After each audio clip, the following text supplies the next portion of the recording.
religious freedom is the cornerstone of peace in a world with many competing philosophies. It gives all of us space to determine for ourselves what we think and believe, and to follow the truth that God speaks to our hearts. While protection from government persecution is, of course, crucial, that's not all that religious freedom means. A robust freedom is not merely what political philosophers have referred to as the negative freedom to be left alone.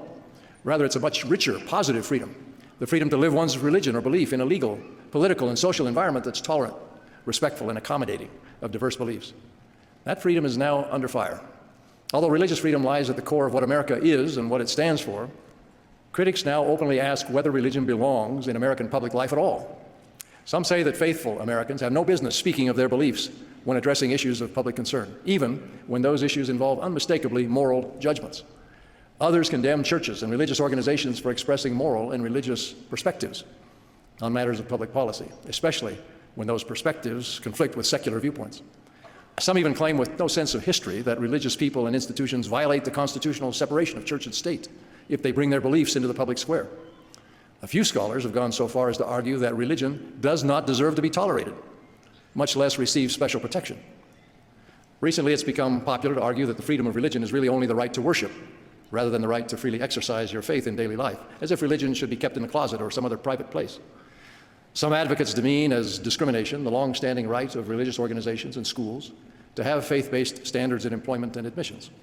Others resort to politically correct name-calling, rather than talking about difficult topics in a spirit of mutual respect. Hurtful labels, like bigot or hater, are all too common.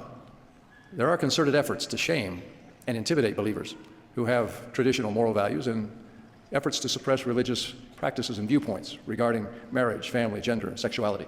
Worst of all, government sometimes joins in these efforts.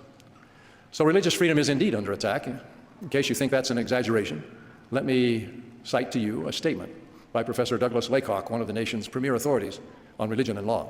Quote, "For the first time in nearly 300 years, important forces in American society are questioning the free exercise of religion in principle, suggesting that free exercise of religion may be a bad idea, or at least a right to be minimized," unquote.